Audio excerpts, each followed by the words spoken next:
-4 and counting. Good morning and welcome to AirOccupy. We're talking about truth. We're talking truth about reality to occupy your mind.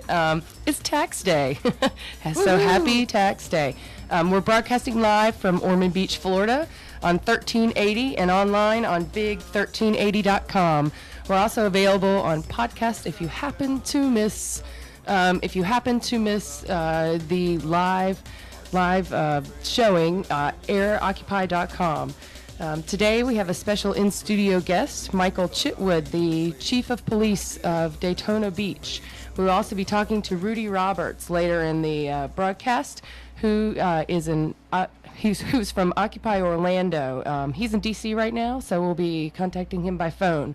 Part of our show is always dedicated to you, our listeners, so call us for comments or questions after our interview with Chief Chitwood at 386-523-1380, or you can write them to us on our show's blog anytime during the show. The blog can be found at airoccupy.blogspot.com. You can also follow us on Twitter. Our handle is AirOccupy, found at twitter.com/AirOccupy.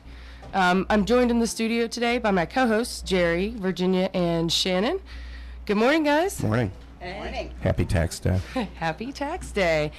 So we have some big news big national news from our area. In the Trayvon Martin case, George Zimmerman was arrested and charged with second-degree murder. So we found out people power actually works. Due process. Yeah. And we think, and I think it is important, and I understand what the special prosecutor was saying, that they don't respond to pressure. But I do believe that had that story been allowed to go away, that it would not necessarily have gone this way, had come to, an actual arrest. Well, right. So I think it's really important for people to, to say what they have to say about these things. Right. I appreciate the prosecutor, what she has to say about the reason for bringing a second-degree murder charge, and it was impartial. But the fact of the matter is, there wouldn't have been a special prosecutor without the people demonstrating in the streets of Sanford and Daytona Definitely. and elsewhere. There was actually an article in this morning's Time that talked about the disintegration of our skills with each other in community relationship. Real Neighborhoods Do More Than Watch was the title. In the article, he was referring to the Trayvon Martin shooting, and pardon me here. You have too many pieces of paper, I Shannon. do. That's what I did. I put too many pieces. I do that So too. much information. Well, his point was that rather than watching for criminals, we need to get back to those skills of neighbor talking to neighbor, mentoring, civic involvement, because that's part of where this stems from. This part of where all of our social ills are stemming from is our inability to reach out to each other and speak to each other. It's this, soundbite, short clip, I'm against you because of this, instead of looking at each other as human beings. Well, it's funny because I was watching Up with Chris Hayes on MSNBC. It's one of my favorite shows. It comes on the weekends, and they kind of have a slow discussion about different stuff. But last week he actually asked someone who was a partisan, a right partisan, and said, why was it necessary for Republicans, particularly, to take the other side of the Trayvon Martin issue? Right. Why would we have, it's such a clear-cut issue of social injustice. Why would we have anyone taking the opposite issue on this? So. And his answer was? Well, and the answer was diversion and no answer. Right.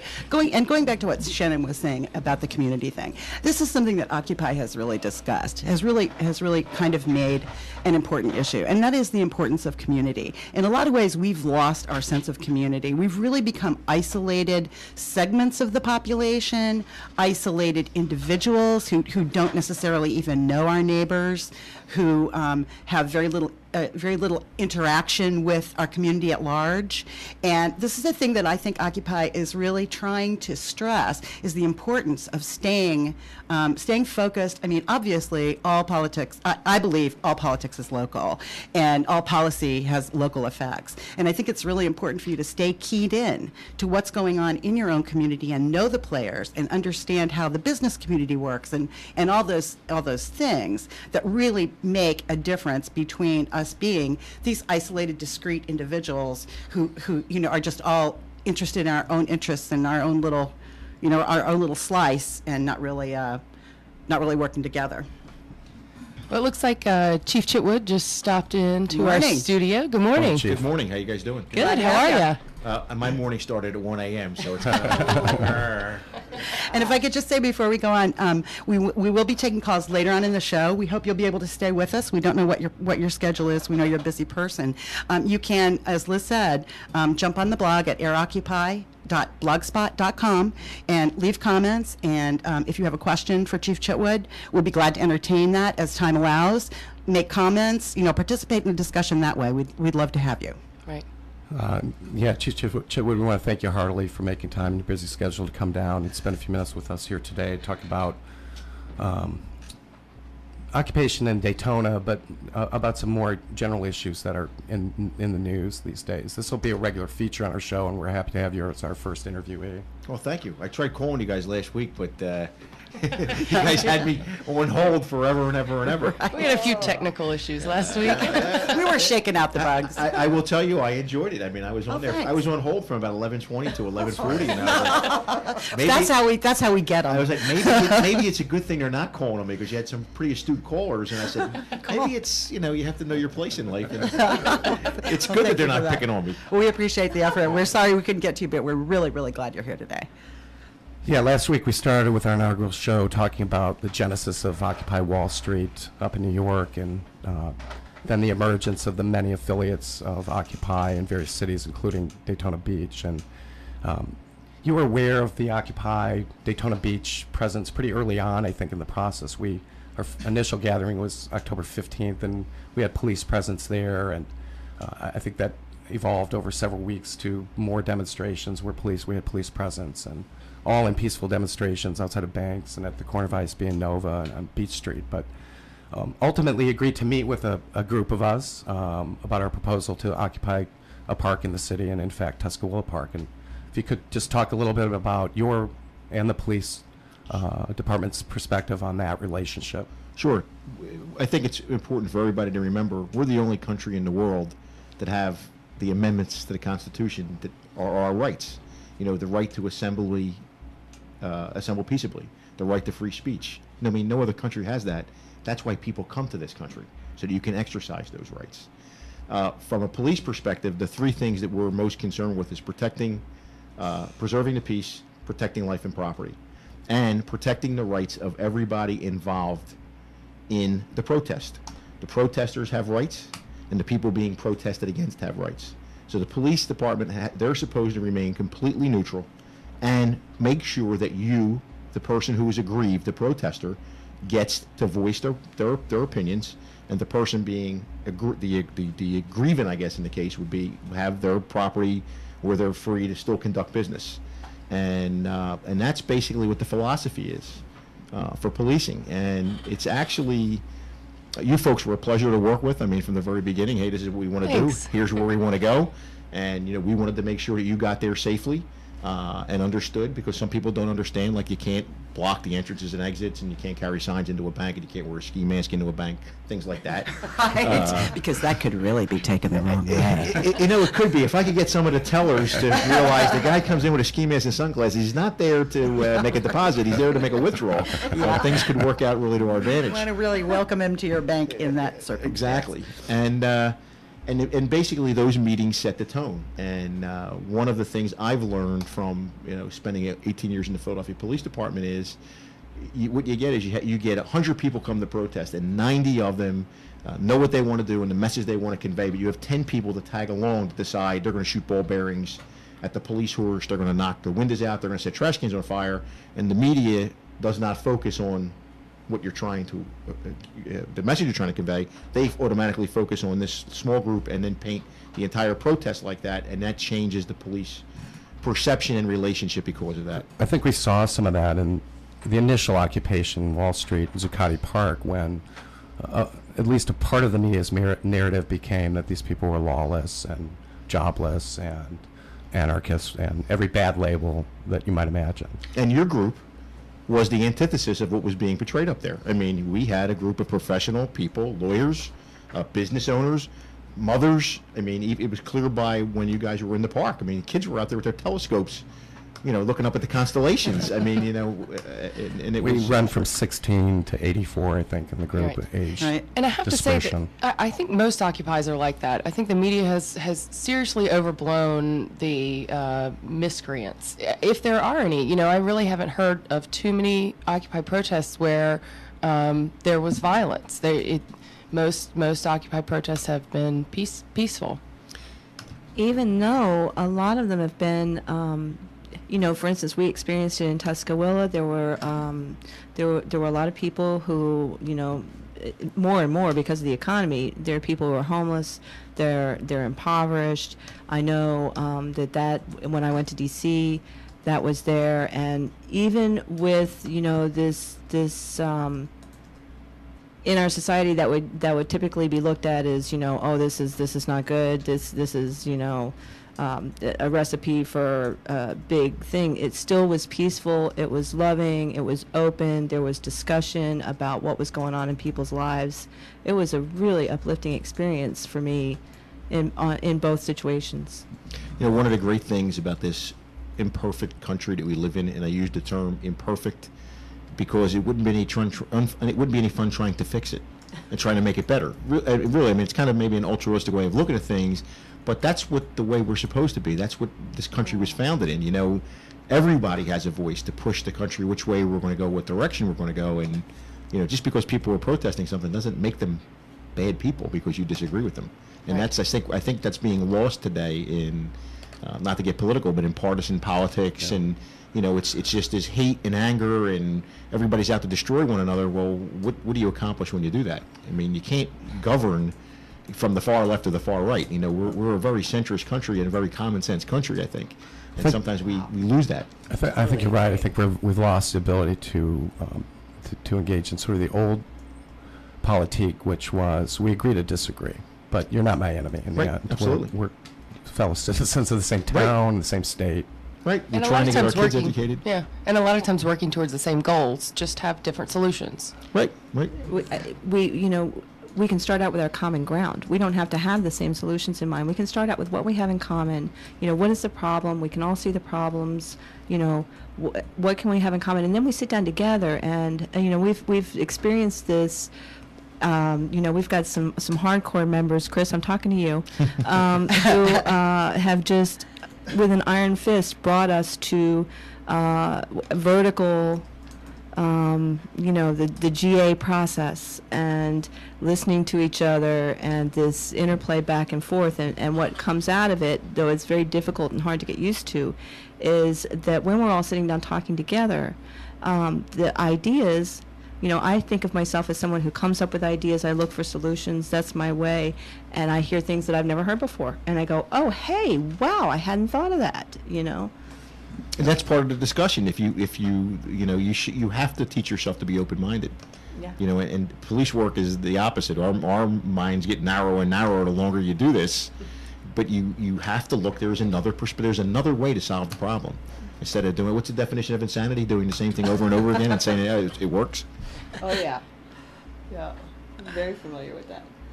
Well, we wanted to note publicly that your support, and speaking of support of the permit that we saw at Occupy Tuscaloosa Park, that we valued that. And A lot of credit goes to the mayor, because one of the things I'm going to miss when he's out of office is I have learned so much from that man, not only as my boss but as a mentor and a friend. He really does have that perspective to take something, look at it, and turn it around and say, these folks are making sense here. Why are we going to charge this fee to use a public park when you're using a slice of the park and you're actually leaving the park cleaner than when you found it? Thank you. I mean, We tried. It was, and he had that unique perspective because everybody seems to dig their heels in and say we can't do this, but he made it work. And when the mayor sets the tone, it's easy for everybody else to follow. Sure is. Just like the police chief sets the tone, this is how we're going to do this. Everybody else follows in line. And they did, and the officers that we had interaction with, throughout all the activities that I've been involved with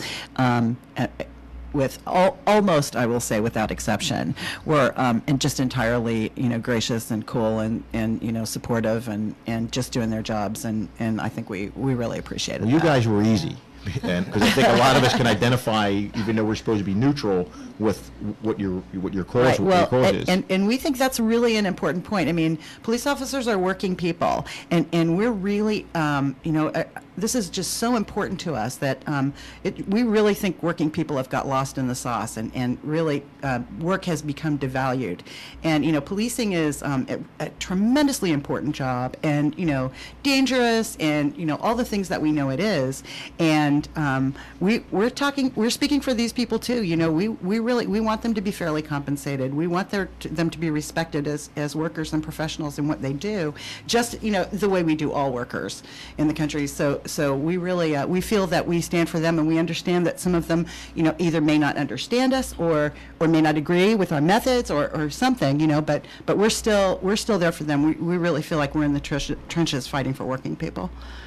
Yeah, if we might shift gears a little bit, just if you can talk a little bit about what's referred to now as the age of austerity and the financial predicaments that municipalities find themselves in, how that's impacted your budget, if you're doing more with less, and the strains that places on the police force. Yeah, that's a great question. And first, I have to give kudos to the mayor and the city commissioners and the city manager, because my compatriots around the country, in Camden, New Jersey, in Oakland, California, in Hollywood, Florida, have basically watched their police department become eviscerated. Camden, New Jersey no longer has a police department. They Wow, merged that's incredible. countywide. Wow. Oakland, California, deadliest city in the country, has cut their police department by 50%. Oh, that's just Hollywood, Florida, lost 40 officers. So when I talk to my compatriots, and I think to myself, wow, we're in pretty good shape. We haven't laid anybody off. Yeah, we're doing more with less. Yes, there's been cuts. But I host a Christmas party every year, and I would venture to tell you, since I was hired here in 2006, the department has probably had a 60% turnover through attrition. So 60% of our employees have been hired since 2006. These are young men and women that are now starting families. And when they come to this Christmas party, you see 2-year-old and 3-year-old and newborns, and you look at these kids and you say to yourself, my God, I have to do everything humanly possible to make sure that these guys and girls don't lose their jobs. Right. Because I know what that was like to be the father of 3 and trying to raise a family, and you're working 2 jobs or trying to get as much overtime as you can, because that's just the race that we're in. And I keep thinking, no matter what sacrifices we have to make, the most important thing is to keep these young men and young women employed, because we do provide an essential service to the city. You want to go out and work and come home and have your home and your property intact. You want your kids to be able to play out in the playgrounds and the streets and not be accosted by drug dealers, sex offenders, or any type of other kind of crime. So it's an important thing for American society that you can be safe in your home and be safe in schools. Well, you mentioned Oakland, and I just have to bring this up. I know you said that Oakland has lost, the police department has been eviscerated there, but when we saw the pictures of the Oakland PD reacting to the Occupy protests, they had incredible gear. I mean, they had on more gear than many like combat troops. Right. Than many combat troops have, and the riot gear is very scary, and the tanks and the rubber bullets that are shot out of these almost semi-automatic guns, and what else? The new machine, the new sound machine, which is very scary to me. Deployment of tear gas and pepper spray. And I think are a lot of things that really caught people's attention. And right, and it worried me because we have cuts on the personnel side, are citizen police officers, but yet the police officers that are remaining, we're kind of trying to turn them more into military. And I don't know if you have a comment on that. Well, the protesters dictate how we're going to police. When you have an open dialogue and you get the vast majority, hey, look, here's what we want to do. Here's how we're going to do it. I mean, I've been in protests where they'll sit down and tell you, we are going to block this intersection, and here's how we're going to block it. Okay, that gives us time to plan and say, okay, look, there's no reason to mace anybody. There's no reason to tase anybody. There's really no reason to approach it that way, because they told us their goal is to get arrested, and here's how they're going to do it. Right. And then we'll go out and we'll issue warnings. Listen, in 10 minutes, we are going to come up. Here's how we're going to arrest you. Here's what's going to happen to you. And in 10 minutes, you go in and you make the arrest. Where it becomes difficult in the slippery slope is like when we had the Republican National Convention in Philadelphia.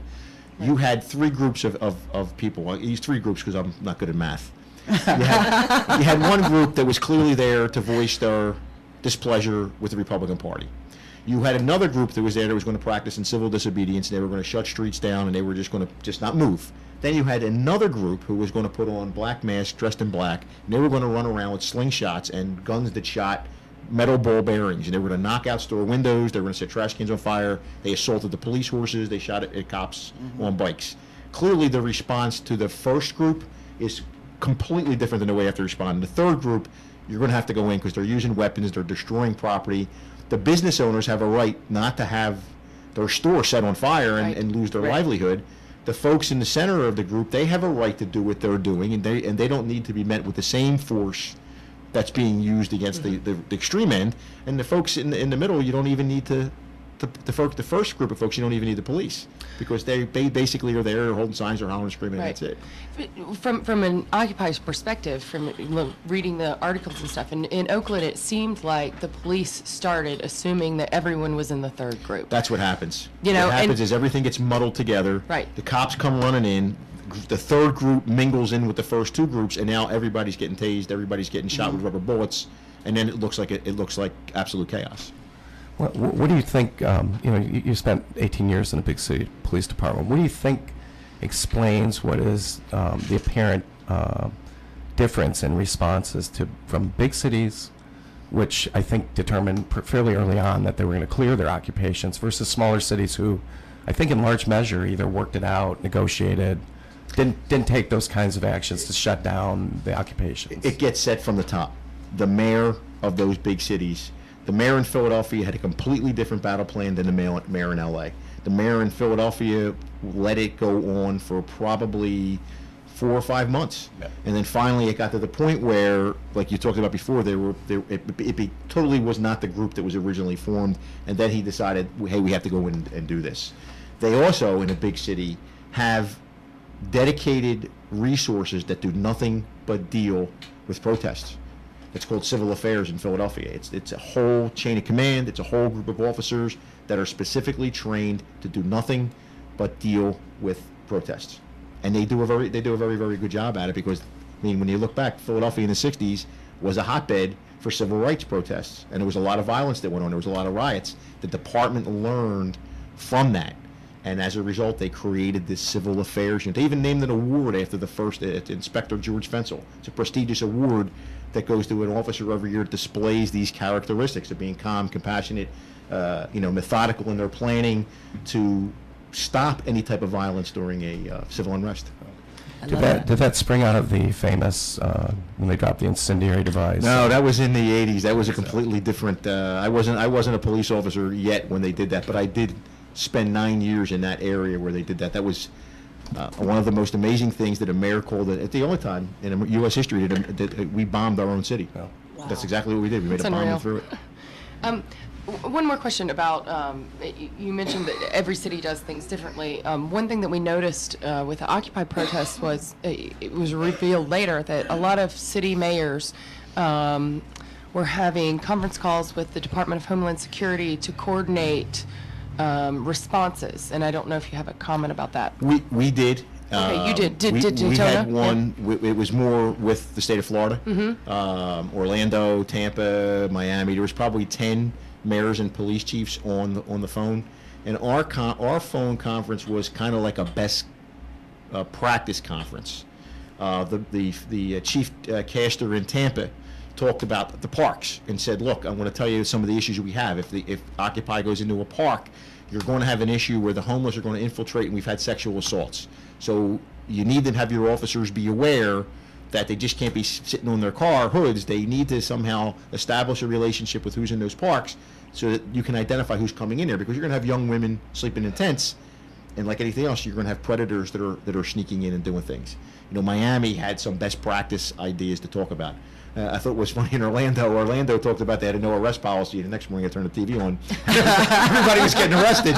So the mayor called me and said, maybe we weren't on the same conference call. Didn't the mayor down there say, absolutely, positively not? We're looking to work with everybody, and they're arresting everybody. It didn't work out quite the way we planned. Exactly. So our call was kind of like, talk to us about what's the best practices here. What do you see that's successful? What do you see that's not successful? What do you see where a potential lawsuit may come into play that we want to knock out of our plans? Because we don't want to. And when Whitesboro Baptist Church is a perfect example of that, they're the ones that protest the soldier's death. Now, as reviling as that may be, and as despicable as it may be, it's still free speech. We still have to go out there and protect that. The last thing I want to do is put money in their pocket as they're leaving the city of Daytona Beach. So I had them out in Oklahoma, so I had a pretty good handle on what to do. But we did call other police departments and say, hey, what did you guys do? Have you ever been sued, and what did you get sued for doing? So we developed our plan out of that. Right. Mm-hmm. Well, Chief Chitwood, if we need to take a break right now, but I hope that you'd stay for a few calls if you have any time. If sure, you don't. We'll stay for a few calls. Wonderful. Okay. Thank you. I haven't been beat up today. So. Wonderful. Well, thanks so much. We'll be back in just a little.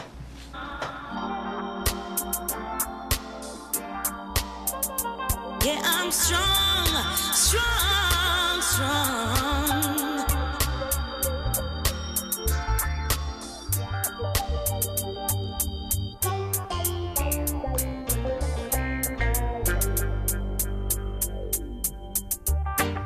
I hypocrite them, but them can't see me. No.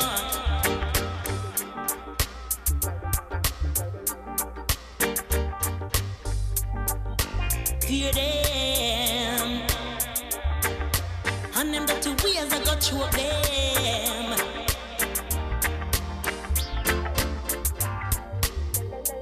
And I'm gonna be, yes, I'm strong.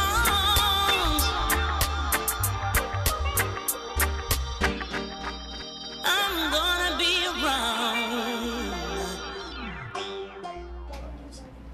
Chair City Supply, a 55-year-old distributor to the furniture industry, now has a product line designed just for you, whether you're a home hobbyist or a professional cabinet maker. For years, we have stocked many quality brands of product for the furniture industry. Now we're able to offer you the same quality products in pack sizes that fit any custom woodworker's requirements.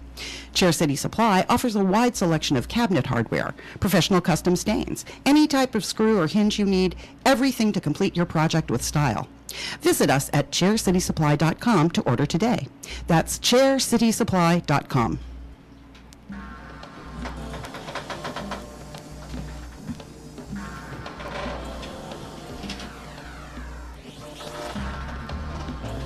We're back, and Chief Chitwood graciously agreed to stay and take a few calls. So if you have some questions, please call in now. The number is 386-523-1380. You can also send us questions on our blog, which is AirOccupy.com, or excuse me, it's AirOccupy.blogspot.com.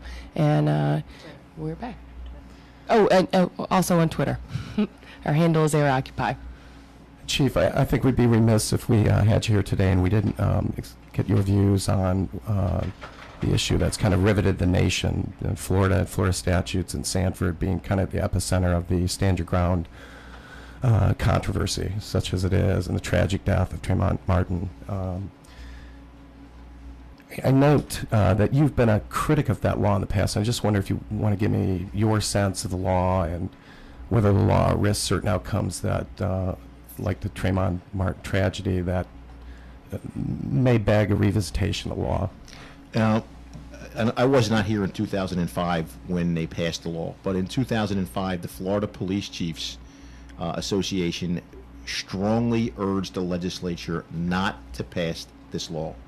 The Police Chiefs Association believed that this would put a rise on vigilantism, that wannabe cops or wannabe people looking for a confrontation over a bar fight or whatever would be the ones who exploited this law. It wouldn't be the normal citizen that would be doing this. It would be the fringe that would use this to their advantage, and that has come true.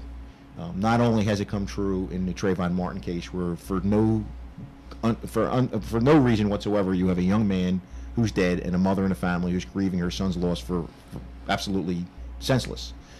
But here in Daytona Beach, we've had a few ourselves where people engaged in nefarious activities, i.e. drug dealing, under the guise of the stand your ground law, or in the process of committing a drug deal when the deal went bad and the one party pulls out the gun and shoots and kills the other party, and the defense is, I was protecting myself.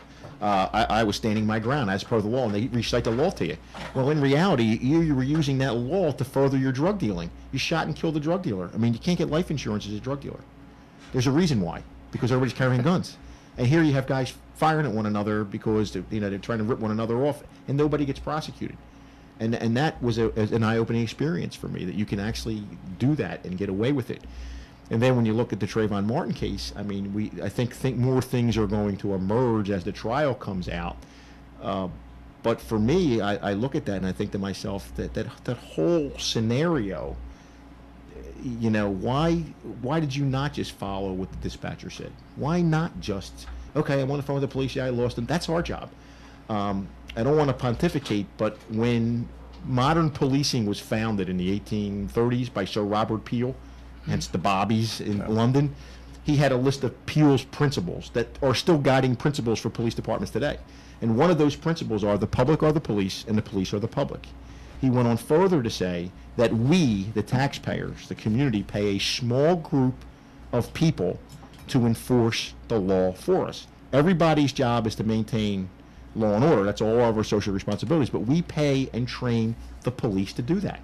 And if a police officer could never use deadly force in a situation like was used in Sanford, why would somebody who's not trained be allowed to do it? It just doesn't make any sense. One of the interesting things I'll tell you that I've taken from that case, and me and my staff and city manager have talked about this, God forbid if something like that were to happen here. When George Zimmerman arrives at the police station, what is the first thing that you observe when he's being taken out of the car? What is the first thing you notice when he's being taken out of the police car? And it's when they're saying check his head and Right. What is the very first thing that stands out to you? He's in cuffs. He's in handcuffs. He's in the back of a marked car, a caged car, and he's in handcuffs. He's under arrest. There's an affidavit that's done. Right. He's under arrest. Right. Are you talking about when they took him in the first time? Yeah. When they took him in the first time. He's handcuffed behind his back. He's in a marked car. He's in the facility where you take your prisoner out and bring him into the building. And shortly after that, an affidavit is prepared. He was under arrest. What happened Right. to make that not be? Why were we not talking in arrest? Right. It's And an that's interesting question. That's an issue that I have as a police chief. And why did you decide not to do that? And and I'm not criticizing because I wasn't there, but I think what I would have done was I would have met with, and I could say this because it's hindsight being 20/20. I can be the quarterback. I have that ability. You meet with the family, let the family know, here's what we've done, here's what our investigation is, and read the warrant. Right. We're going to go to the state attorney now. And to keep in mind, the state attorney charges, not us. We do the paperwork, we arrest on probable cause, but to be charged, the state attorney's charge. Right. This is where it's going to go. And I think a lot of people were troubled in that instance by the lack of transparency in the process. I mean, we're all saying, what is going on here? And that frustration, I think a lot of the frustration of people came from just not getting any answers to those questions. It's just kind of like, well, and now he's vanished, and, it was just a really unsettling thing to have seen him, as you say, brought in a police car in handcuffs. Right. And the next thing we know, he's in an undisclosed location, and his lawyers say we can't get in touch with him. I mean, did you want to take a call? I wanted to take a call if we could. I know that some of our listeners want to talk to Chief Chitwood as well.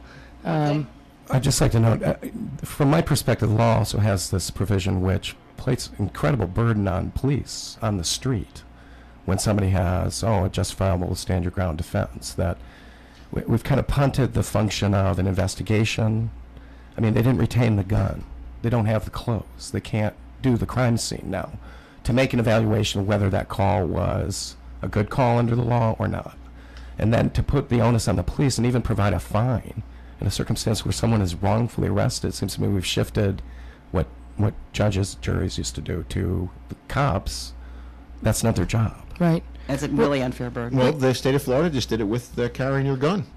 Yeah. You know, they struck down all city ordinances involving guns, and if you didn't strike down your city ordinance, your mayor was held financially liable, could be removed from office by the governor for not following the Florida legislature's deal on that. Yeah, and we're- it's So much for self-determination at the Yeah, local level. we're through the looking glass here, people.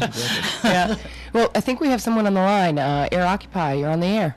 Hi, I'm Kathy Bracewell calling in. Hi. Kathy. Do you have a I just question? have a comment. Okay. I don't have a question. I've been a tax-paying citizen of Port Orange since 1976, and I'm a member of Occupy Daytona, and I'm also the coordinator for Code Pink of East Central Florida. And I'd just like to comment to Chief Chitwood. I want to commend you and your staff on being supportive of us at our weekly protest on the corner of International Speedway and Nova Road. Amen. We've had this since 2006. The police have been very, very good to us on that corner, and I just wanted to make that comment. I really commend you and your staff. I met you at the Simple Self-Defense course for women up at the Daytona Beach Police Department a Yes, few ma'am. months back, and your presence was very welcome there, and it sure was an excellent course.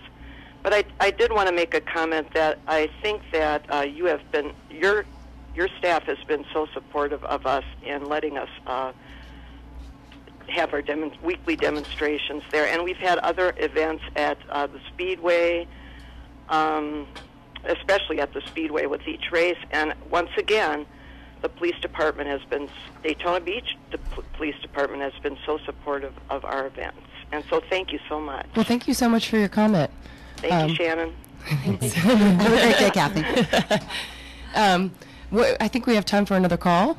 Hi, this is AirOccupy. You're on the air. Hi, this is Jim Legary. I want to. Jim, it's a star, a local star, calls into our very humble radio Yes. station. How nice to hear from you. Yeah, Our show, I mean. I want to see if Chitwood thinks the same way. Uh-oh, here comes trouble. Listen, have you heard of Rebecca Solnit? I have not. She wrote. She's written a number of things. She's absolutely brilliant, I think. The one I want to reference is A Paradise Built in Hell, where she examines various catastrophes from the San Francisco earthquake to Mexican earthquake, New Orleans, 9/11, and she references in this the way that the folks, the folks that are being confronted with these dilemmas, fix things and make some kind of makeshift food operations and health service operations and these kinds. And in almost every case, she said, when the authorities get themselves together, they completely do away with what the people have put in place. And I'm wondering, is that why is that? I hope I've explained what I'm. For my information, could you just? Oh, I'm sorry. Never mind. I was just going to say, to help me understand the question, could you give us one specific example? Okay, in New Orleans, they had various different people all come together and set up kitchens on corners. Okay. All right, got it. To feed folks. When Homeland and these other folks got there, they just disbanded these things completely. Well, I'm sure there's health issues and code issues and law issues, but I'm going to boil it down to simplify this because I think I understand the point you're trying to make, and part of it I could agree with. In my days in the Philadelphia Police Department, when the sergeants and lieutenants showed up on the scene, they took control of a scene, especially a chaotic scene, restored order, and got everything that needed to be done. When it got screwed up was when the upper level of the police department showed up. You would say to yourself, oh God, here it goes now. It's going to be a complete mess because the bars and stars are here. Hopefully my police department doesn't say that about me when I show up on the scene, but I think that's what you're alluding to. When government gets involved, there's too much government when the solution can be so much simpler. You know, and I see that in my job. Sometimes if you just get out of the way, we can really solve this problem as opposed to going through this huge, expensive process. Right. Right.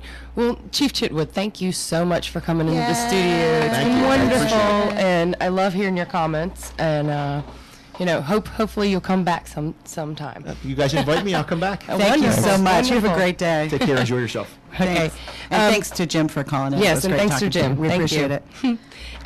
We're now going to take a short break, and we'll come back, and we're going to interview someone from Occupy Orlando. So we'll be setting up that call during this break. Okay. With my sister, she looks so fine. I said, baby, what's on your mind? She said, I want to run like the lion, released from the cages, released from the rages, burning in my heart tonight. Yeah.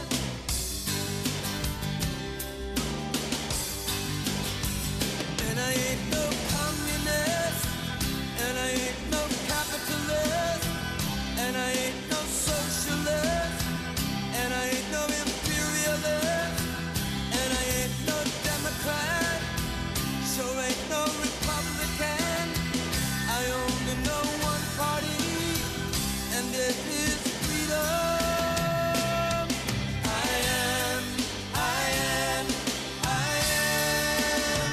I am a patriot, and I love my country, because my country is all I know. Justice wasn't meant for just some Americans. Justice was meant for all. This is why Community Legal Services of Mid-Florida, CLSMF, is here. CLSMF helps people solve problems that profoundly impact their day-to-day lives. We assist the elderly victim of consumer scams regain lost funds. We help domestic violence victims and their children break free from abuse. We work to ensure that the family living in poor conditions obtains decent housing. CLSMF also works to attain proper education for children with special needs. We assist those moving forward from welfare to work so that the lost benefits do not interfere with their progress toward independence. We help the veteran who has been denied Social Security benefits, funds which may mean the difference between having a place to sleep or homelessness. The most vulnerable in our society not only reach the doors of justice, but walk through with our help. Serving 12 counties, we work to put justice in everyone's reach by providing high-quality legal assistance to low-income people in civil, non-criminal matters. If you are in need of legal services or seeking legal information, look around our website, www.clsmf.org, or give us a call at 800-363-2357. The web address again is www.clsmf.org.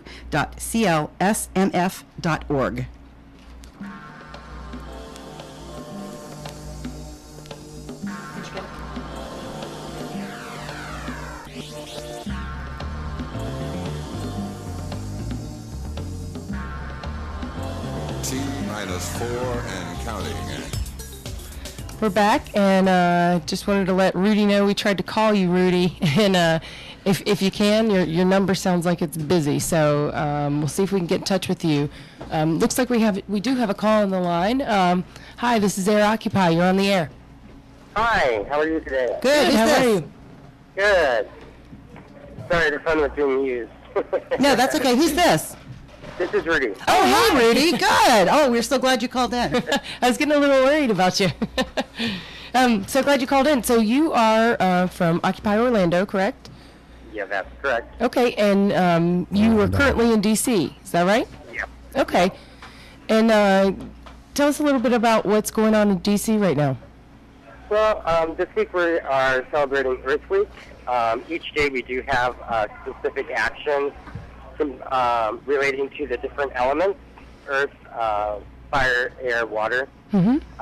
And then at the end of the week we have the IMF meeting that's coming into town for 3 days.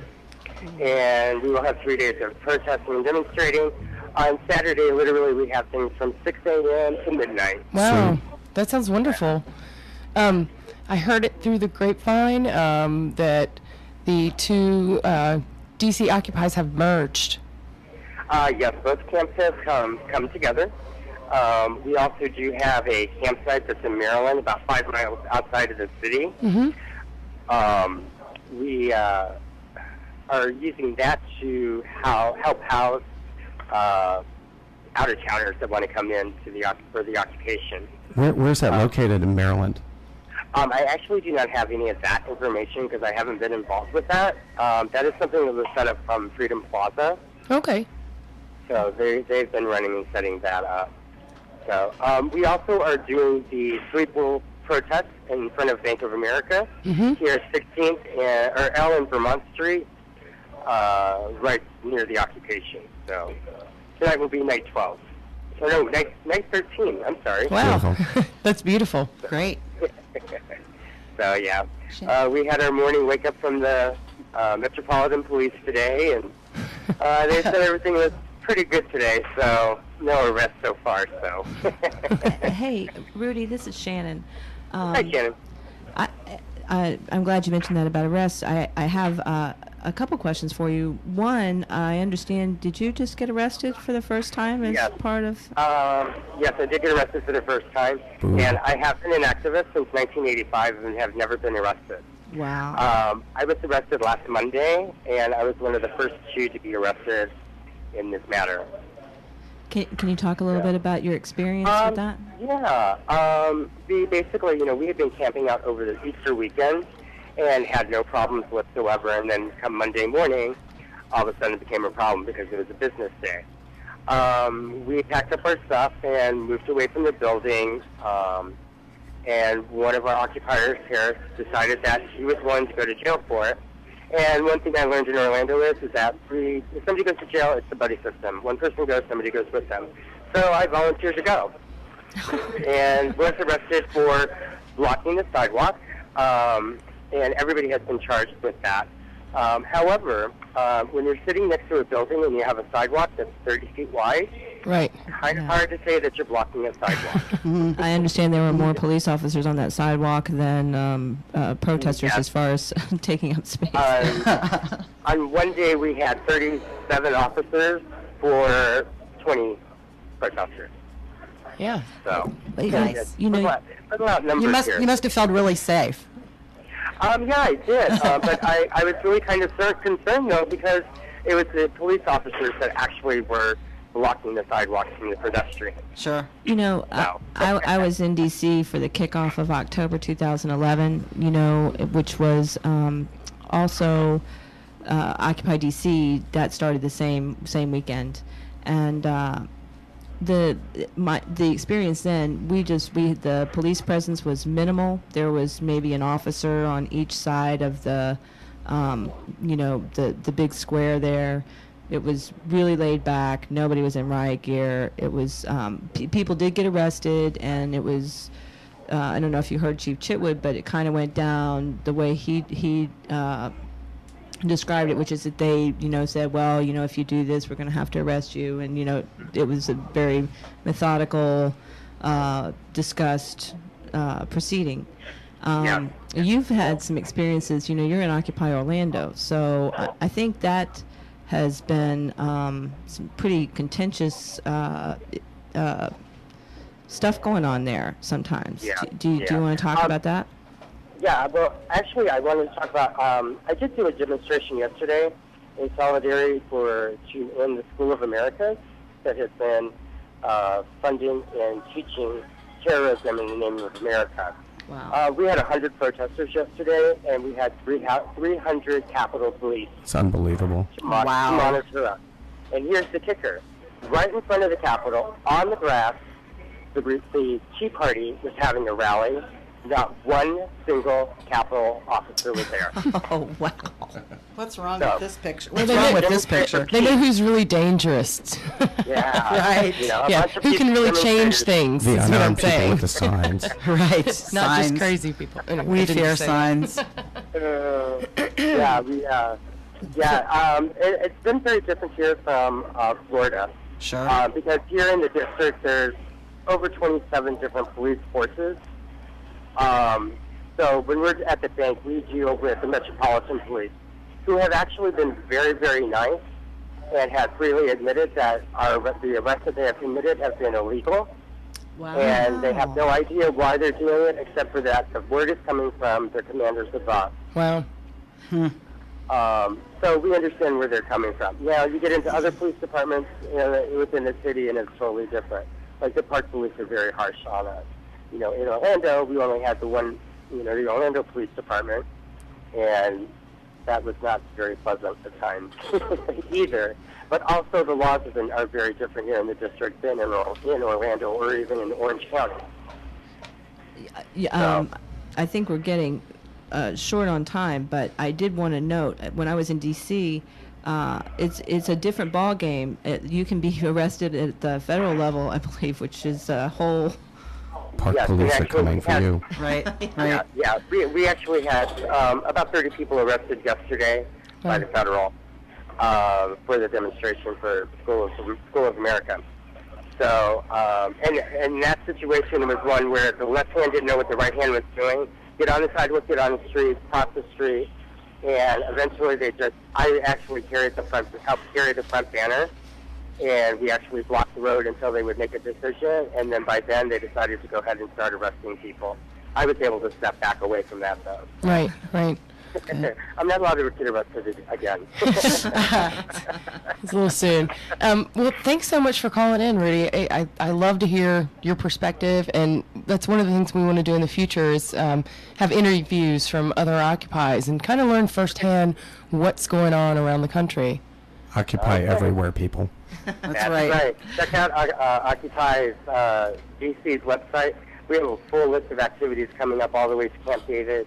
Yeah. The group will be going to Chicago for the NATO Summit, then right back here for demonstrations all through the That's summer. great. Great. Cool. Great, Well, all right, we'll great. check it out. Well, thank you so much, Rudy. We really appreciate it. We appreciate you being there, and you stay safe.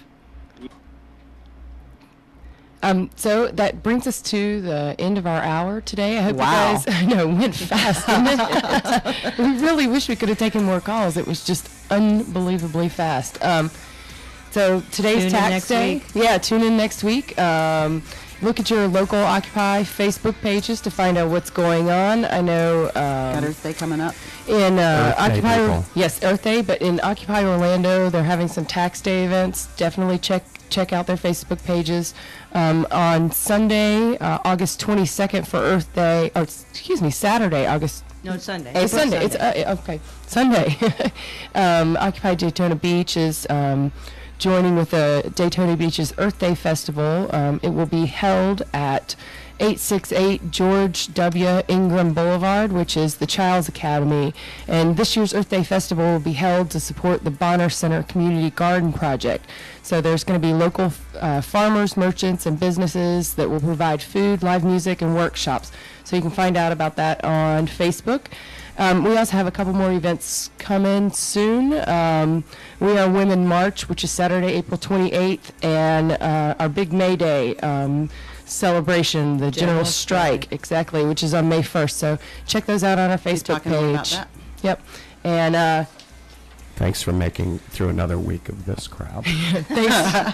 thanks for listening, and thanks to our engineers, Mike and John. Join us next week, and this has been AirOccupy. Breathe in. But we stay going strong. The only way we live is to keep marching on.